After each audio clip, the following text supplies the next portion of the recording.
Cybersecurity company CrowdStrike pulling back this morning after surging on Wednesday. The company issuing strong guidance and citing increased demand for its services. This comes as we've seen huge companies recently hit by cyber attacks. Joining us now, we've got George Kurtz, who is the CrowdStrike co-founder and CEO. George, great to have you back on Yahoo Finance here with us. I mean, you think about some of the companies that have been impacted most recently by a wave of cyber threats here. United Health, you've got Microsoft reporting hackers spying on its executives. Last year, MGM Casinos, of course, took a $100 million hit from a hack. I mean, bad news in the environment, generally good news for demand, at least perhaps for some of your solutions and services. Where are you seeing that demand remains strong in the environment right now?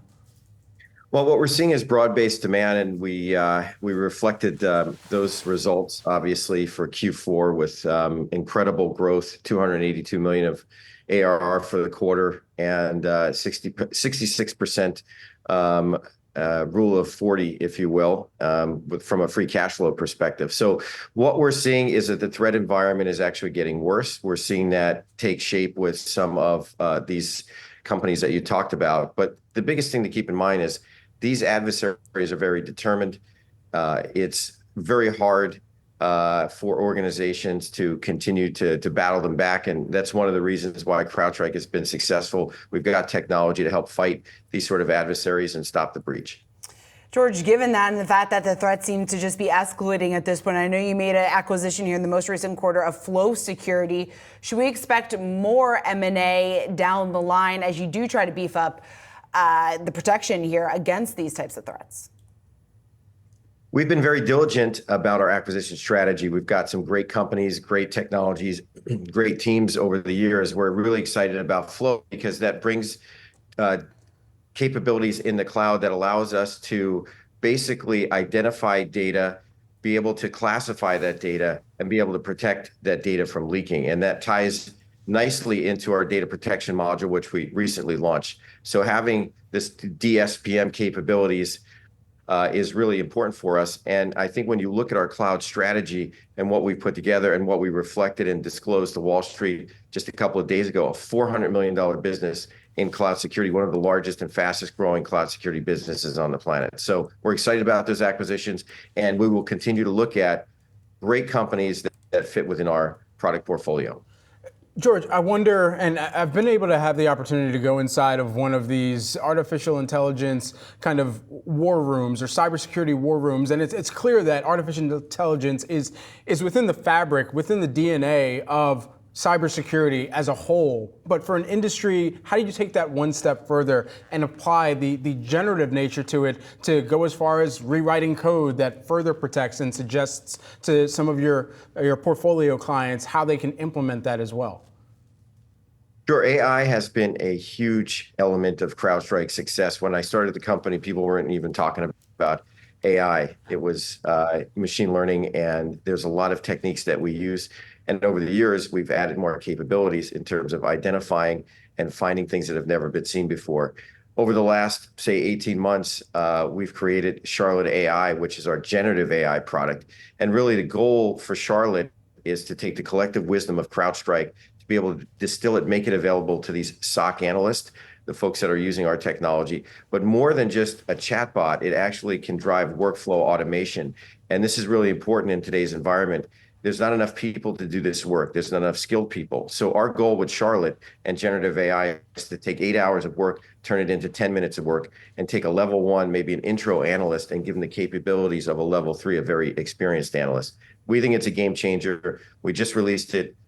Customers love it, and we look forward to its future success. George, I'm curious, given your decades of experience within the industry, where are we in AI adoption? Are we still right around that first inning? And given that, what does that then tell us about demand for your product 5-10 years from now?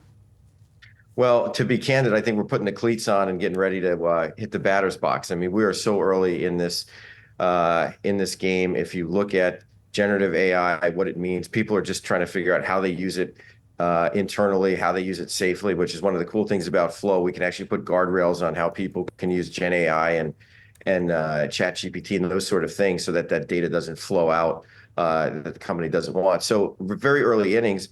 And I think you're seeing a lot of companies create a strategy around Gen AI. How do they use it? Where do they use it? What groups? How do you look at the data? Does the data go out to the internet? Is it used for training in someone else's LLMs? Very, very early, but there's so much promise.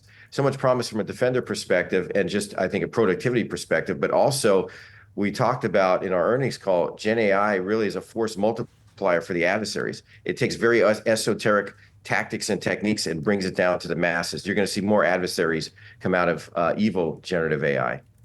How do we more quickly deploy some of these solutions, especially knowing the threats and how quickly they are also kind of replicating their attempts towards getting towards some of the critical data that is extremely sensitive regardless of the sector that you're serving? That's the beauty about the CrowdStrike Falcon platform, single agent architecture, single platform, single console. So when we added our technologies around data protection as an example, customers just need to turn it on. It's a license entitlement. It's all there.